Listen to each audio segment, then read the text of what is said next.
These objects belong to like almost like a magical universe. Like they belong in a magical world. Welcome to Show and Tell, a series about incredible people and incredible things. We started this series because of this weird time we're in, this time when we're at home. And we thought this would be a good time to reach out to some folks who are not just stuck at home, but they're stuck at home with some really interesting things. And today, I'm super excited to welcome to the show the House of Automata, Michael and Maria Start. Thank you for joining us today. Hello, thank you for having us. Thank you. Yeah. Can you give a quick introduction to yourselves and what it is you do? Well, if you're from the UK, you might recognise that our accent isn't very Scottish. We started in London, how long ago? 25 years ago. Yeah, nearly 30 years ago, we started with a shop in the West End of London and specialising in antique automata, French automata. And I was a clockmaker. And I was a painter and sculptor. And then when we decided to do automata, it meant that both our skills could be used on every job. Yeah, you got bored, didn't you? I got really bored of clocks. Clocks were terrible. They were aging Michael so very quickly. So, yeah. Clocks just tell the time, but automata do everything. They're entertainers. So for people who don't really understand what it is, can you tell us a little bit about automata? Well, automata are clockwork mechanical figures that come to life. Like a doll, but instead of being a doll that you have to interact with, you just wind it up, pull the button out, and it will do a little show for you. Yeah, it'll interact with you.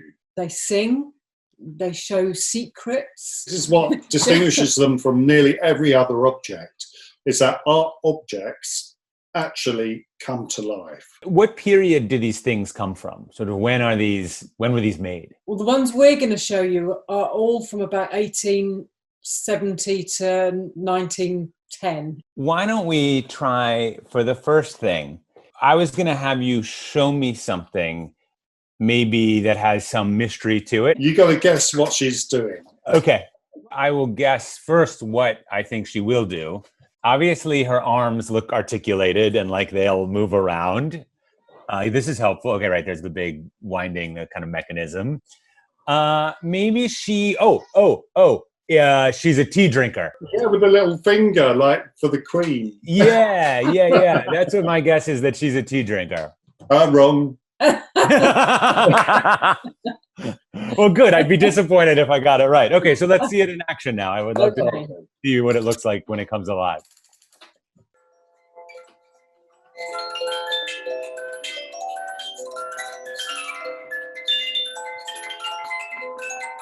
She's missing bits is a clue.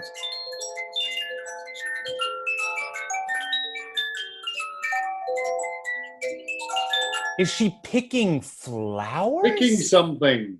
Strumming something. Oh, like a lute, a harp. Oh, yes, picking, but not right. She's yeah. She's She's a a musician. harpist. You got it. On a lyre-shaped harp. So that's the so harp is cool. missing. And she's got this fantastic action. Yes. Oh, yeah. You can see her like she would be holding it kind of in the crook of. Have you ever tried to find a harp for her? We could try and find a harp for her, but her name's Heber, and we love her just like this. All right. Well, let's move on to the next object. What else do you have to share? Well, there are some rumblings coming from this box. So here we have just an ordinary sort of box, but if I open the lid, oh my God. Oh my gosh. They're so beautiful in this form. They're really, I love them in this this visible kind of. Oh, wow. So do we. Yeah, that's why we chose these, because in this fragmentary form, it seems to say more about the whole object than when they're complete. This was a puppy or a cat or a lion? Yes. Yeah, A leopard. A leopard. A leopard. Oh, these don't let it out have often. So much life and personality when they move. Yeah. Now imagine if we did what a lot of people think we should do and make a new body, put a new head on, make the tail, it would be gone, be lost. Absolutely. I imagine the more time you spend with these objects, the more they sort of you come to love them. I mean, what do you develop personal relationships with them? They have such. This is my most favorite automata in our whole collection. Yeah, so that's the leopard by a company called Roulet and Decomp of Paris, and they were masters at adding an X factor. And with this leopard, it's all about these heavy weighted forepaws, and they're actually been hollowed out and filled with lead. Oh, okay. And is it made of wood, and then there's lead kind of in the wooden body? The actual structure of the body of the head of the leopard would have been papier-mâché. So lightweight, strong, lightweight, great material. But yeah, papier-mâché is the usual material on a wooden structure with a brass and steel clockwork mechanism. The chain carries the drive from the back pair of paws to the front paws. So it's like 4-paw drive. Wow. Oh, isn't it lovely? I love that. That is a beautiful object. Come to mommy. So our next object represents a whole nother area of automata that we work in. And it's just slightly different, but it's a subset, a big one that's been going for over 1,000 years in terms of mechanical devices. And this is it here in this little box.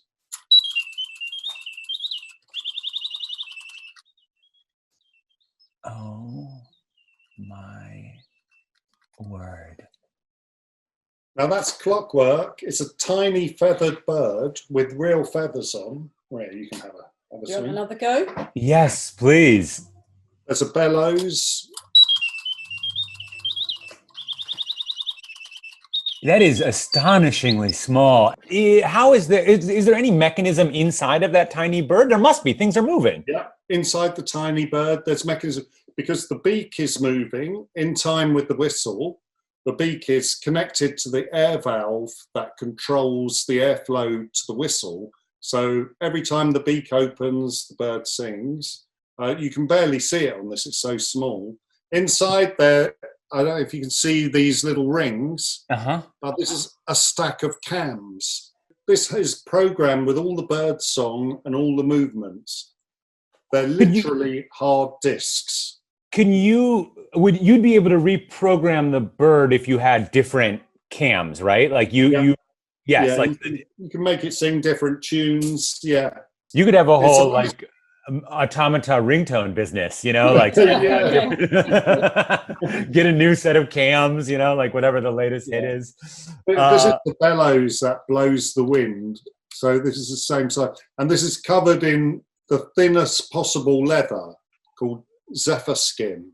These objects belong to almost like a magical universe. Like they belong in a magical world. They're the things of fables and myth. And that's why it's so lovely bringing them out now in a time when everybody's reality has kind of gone wrong.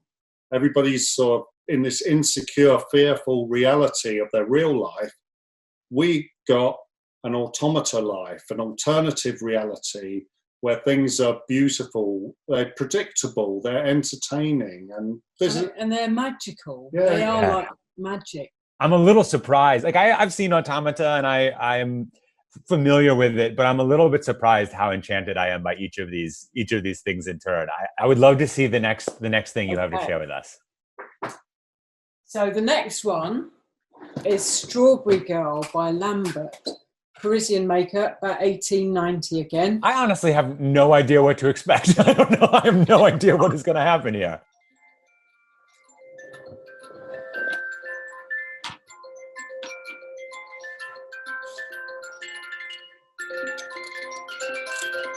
Oh, I think that's very nice. I think that is very sweet. And the sort of nesting doll effect. I almost expect the little one to have even a tinier one. Yeah. Oh no, that would be lovely.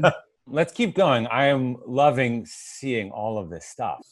Now this guy, if you remember, the leopard you saw was by Roulet and Decomte, and this is the same maker who just had this winning way with the automata animals it produced. Do you want to guess what he's going to do? This one, I feel like I suspect he'll be pouring himself a drink.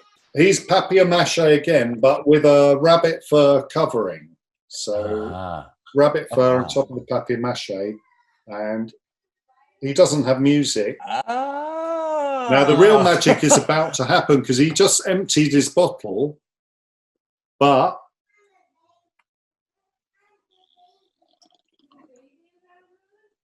it's a magic bottle that never runs out. So I think you'll be able to see as he pours this time.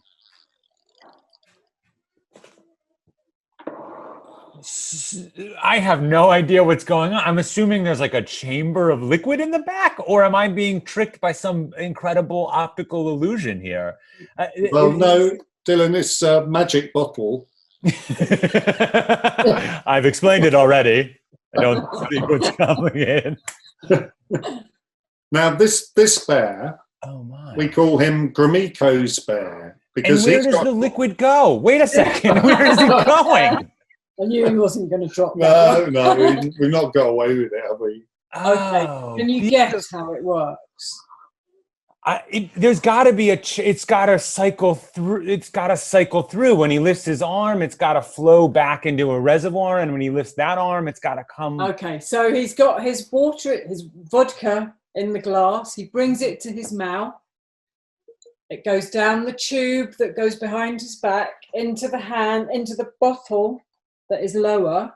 Right. He lifts the bottle, he pours it, and it's just that is amazing. That is really nice. It's really nice to look at people and you can see the mechanisms in the person's head.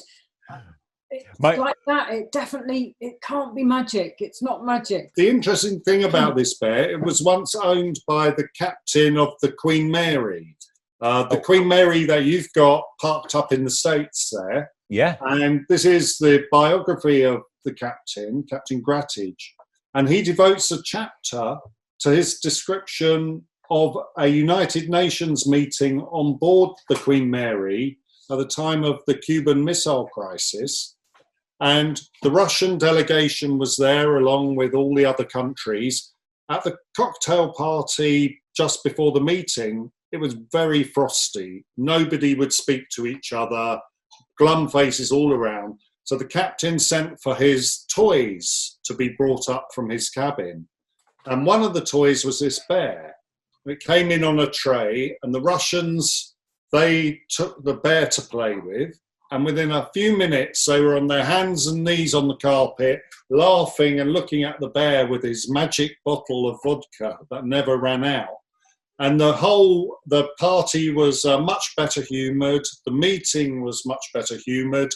And the Cuban Missile Crisis was resolved. And everyone went home happy. This bear saved the world. Yeah, it could have saved the world, couldn't it? It could have all gone so differently without this actual bear. And we got photographs of the bear with the captain and stuff. So it's kind of a nice story for this automata. I've been slipped a note that you have a challenge for me. It's more a challenge for us. It's our challenge. You're not going to challenge us. Oh, you have got to ask to be shown something that does da-da, and we'll see if we can. Yeah, the nearest thing. So it can be anything from the natural world or a human behavior. Well, I'm sure you have one of this. I'm trying to think of something good that will stump you. I was going to say an object that juggles, because I like juggling, and you must have something that juggles. Which one? We got a few jugglers. Oh, okay. I've got my favourite juggler. Okay, good. Bring me your favorite juggler. Maybe you can see like that. Yeah, that's pretty good. Oh, he's juggling with one hand. I love that. That is delightful. What about? Do you have anything that blows bubbles. Funny you should say that. Yeah, I might have a cheat sheet. Hang on. Maria's just going to bring over our bubble blowing bear. Oh, that was quite Yeah, good. that's That's pretty good. I like bubbles. We didn't promise he'd be all fully working, but he's definitely blowing bubbles. I think he's been spending time with the vodka bear. Yeah. This has been so much fun. What an incredible world you live in.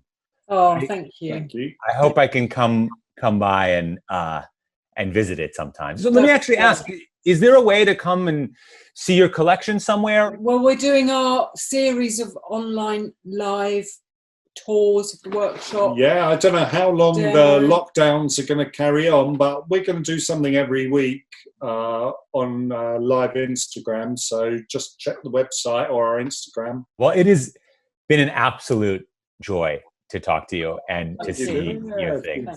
Let's do this again. I could do this for hours. I love seeing all of these things. It's truly wonderful. So thank you. Great.